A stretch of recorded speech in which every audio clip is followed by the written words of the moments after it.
فکر شما همین قرار حکومت جمهوری تاجیکستان در اساس سفارش کمیته مرکزی حزب کمونیستی اتحاد شوروی در مورد کوچانیدن مردم یغناب مثلا با وادی های دیگر من جمله با ظفرآباد، همین به فکر شما قرار درست بود؟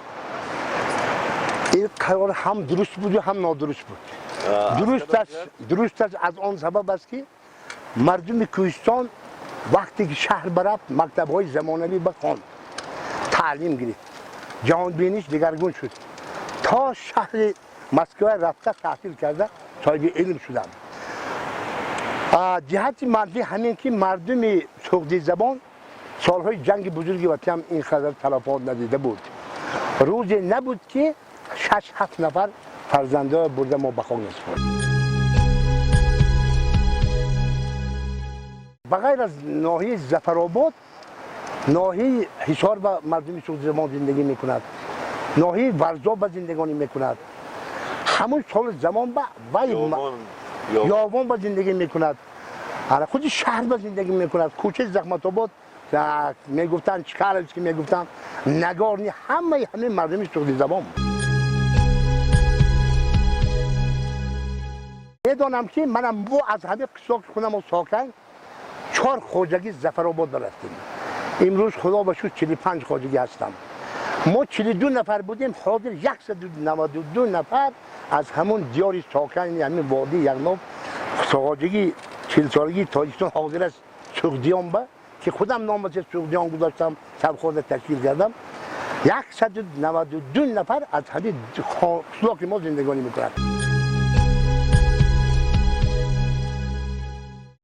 بعدی کوچاندن یکم سال 1970 بار دوم سال 1978 کوچاندن.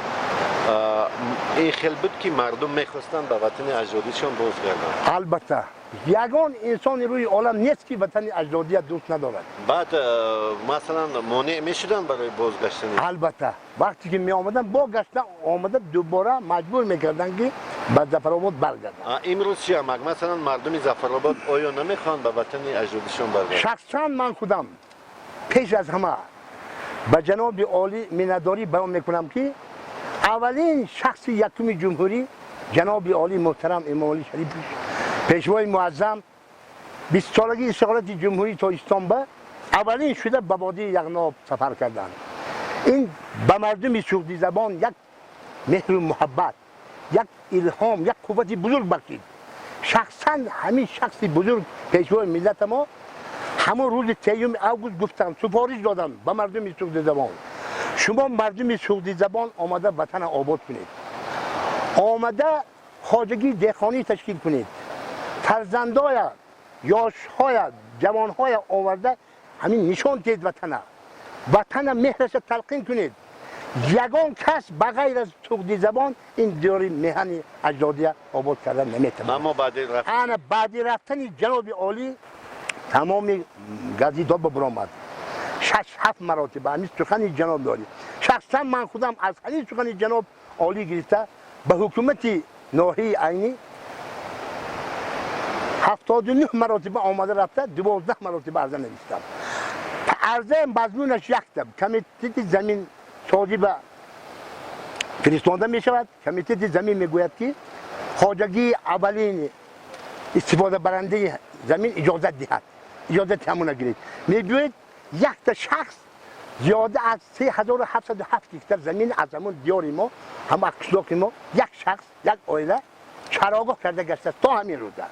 گفته میتونید کی بود؟ واقف حاجی. خواجگی دهقانی تشکیل کرده. اکنون دستگیری اساسی حکومت همین ناحیه نمیخواهد که ما مردم آمده همون قرار حکومتی ولایت برآمد آیدی تجدید خواجگی های کلان حجم ناحیه عینی اجرا نکردن. برای چی به فکر؟ برای چی؟ برای آنکه اگر خواجگی تجدید شود خواجگی خرد میشد، 10 تا 15 تا 20 تا خواجگی میشد. همه این مردم خدمت اساسی رساندن نمیتوانم از دیگر جهت با مردم مینی برابرانی ناحیه عینی. این من با شخصا آینه بارین انیق. مردم یغناب وقتی که اینجا به آمد زمین میکشاید. من آمدن ولایت ما راهبرش شخصا من خودم برآمد کرده زبرآباد و از راهبر ولایت التماس کردم و آدم سفارش دادن بیان عینی بکی همین شخص به تشکیل کنید. من پروژه کرده تا جمهوری بردگی قشلاقی من زندگانی میکنم 2 دریا میگذرد 4 کوبی 8 کوب آب میگذرد. التماس نامه نوشته پروژه کرده گذراندیم. حاضر جانشین اول سروزیر رئیس اموال بودن، اموال جمهوری. همین آدم مبلغ جدا کردن. اگر سرتیفیکت زمینتون خودگی دیقانی شده بیایید من شما با همین 3.5 کیلومتر به خط وعده پرواد میگوییم حاضر زمان گذرانده 3.5 کیلومتر به اگر همین نقطه آب گذرانیم نزدیک 350 هکتار زمین آبی شده میشه. از همین جایی که هموار هست کارتاشکی سبزی میکنیم. این حصه میگذاریم آیدی پروگرام آذوقه‌ای مملکت بر. دوم اون جایی که هموار نیست با یوغ و آمو شودگار کرده ایستاده درختش اینانده تمامی درخت میروید وادی یغناب هم باغ پروری هم زراعت کاری همین نموده تشکیل کرده. اگر همین خواجگی ما با همین من گفتگیم به 300 هکتار ما زمین کشم 1 هکتاری تقسیم کنم 300 نفر آدم مردم همین تهجای و زفرآباد مهاجرت نمی کند به شهر روسیه. همین آمده وطن آباد کرده استحصالات دوام داده از همینجا مقصود میگه. جایی که ما زندگی میکنم تمامی نمودی همین داروواری تاجیکستان زراعتش هست. وقتی که چروا گشت اکثریت تخمش نیست شد.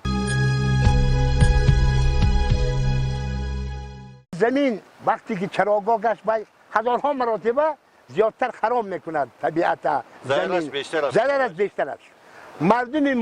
مردم ما تمام شرایط قدی وادی یغناب که زیاده است 80,000 هکتار زمین دارد. ساحه زراعت پروری دویم کارتاشکی پروری خصوصا من تجربه کردم یک تا همین همسایه قدی از 1 هکتار قریب 800 سنتینر راندن ممکن کارتاشکی.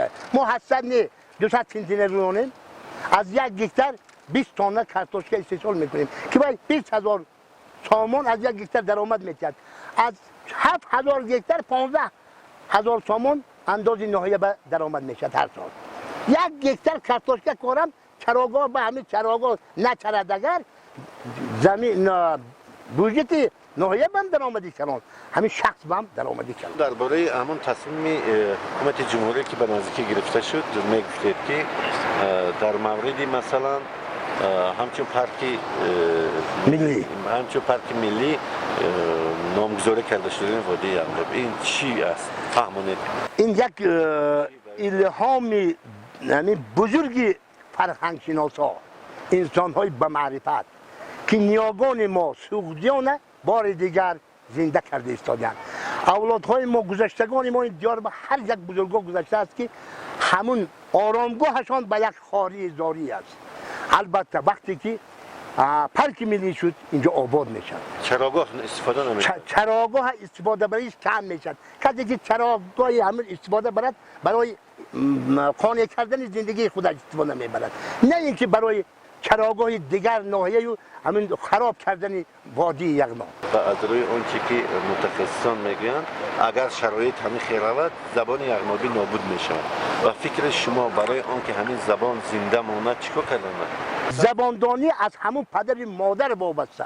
عائله‌ای که همون زندگی میکند فرزند باید که باید اولش پدر و مادر زبان سعودی نقض داند با زبان سعودی صحبت کند و وقتی که زبان سعودی قدی صحبت کرد و فرزند زبان سعودی هیچگاه فراموش نمی‌کنه. مکتب ها مثلا آموزشی زبان سعودی برای مانده شود چی؟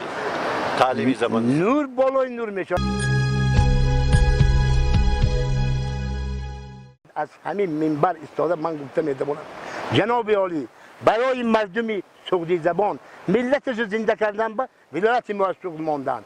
اما من همون روزی که خواجگی ما تشکیل کردم 25 سالگی نهایی زفرآباد بود نامش احترامانه از روی کمیته پرتری نهایی خواهش کردم که زبان سعودی زنده شود نامش سعودی ماند.